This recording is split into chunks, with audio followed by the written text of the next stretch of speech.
iba. Mamili ka ng tao na sasaktan mo. Asa tabay, mingaw man? Gani, mingaw. Dula ta? Dula ta? Tada. Ta. Asa rakit? Asa talkag bay? Tara, bay. Ah, Wata. uy bay, tawagan na to sila bay. Tara, awan sila.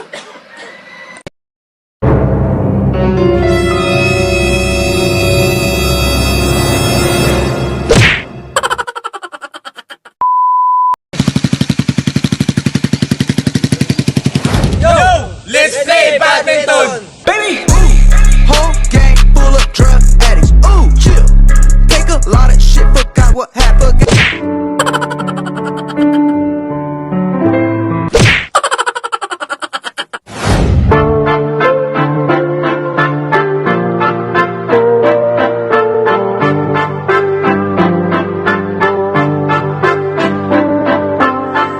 Badminton is an indoor or can be an outdoor recreational activity that uses racket to hit the shuttlecock across the net. Common forms are single and doubles. The objective of the game is to hit the shuttlecock or birdie back and forth. It also improves our physical, mental, and emotional self. Badminton, invented in India as Pona. British officer fascinated by the game and brought it back in their country state. At Badminton, Gloucestershire, the game spread in England and in Canada where it is outstanding indoor sports. Now that we have already know what is badminton, how and where it started. Now, let's move on how we play it. In facilities and equipment of badminton. First is your court. You can use an open space so you can move freely and smoothly. Second is your net. You can also use a line or a sign so you can identify the center. Third is the shuttlecock or birdie. And lastly, your racket. The basic skills in badminton. Grip.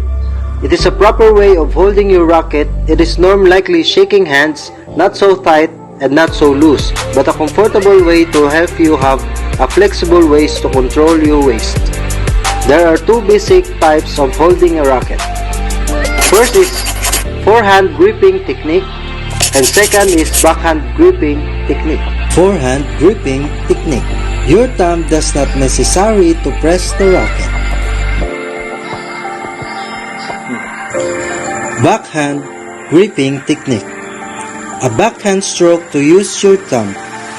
Press the thumb on a wider surface in the badminton grip. Service is an act of putting a ball on the game. Footwork and stance. It is a movement in playing a badminton.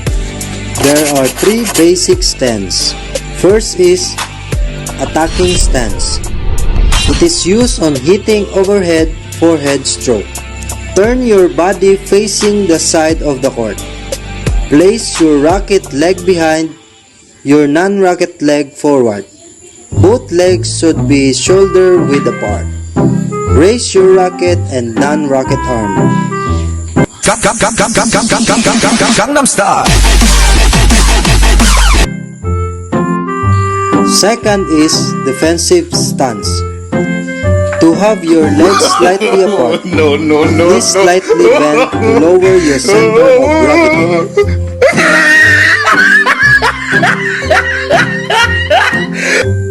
For doubles, your racket should be in front of you staying flat because for doubles, games most people smash you, might as well get ready with the racket lower already. Third is net stance.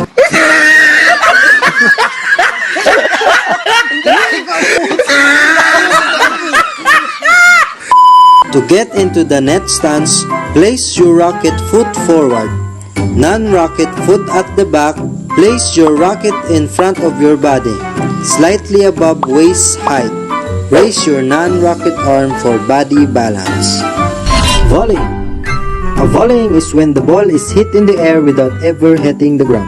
A ground stroke is a ball that has bounced once before hitting it over the net. Double bounce rule. Following the serve, each side must make at least one group stroke prior to volleying the ball, hitting it before it has bounced. The basics rules of badminton. Toss. A game will start with a toss. The winning side will decide either serve or to receive and to start at one end of the court or other. The scoring system. A match shall consist of 3 games.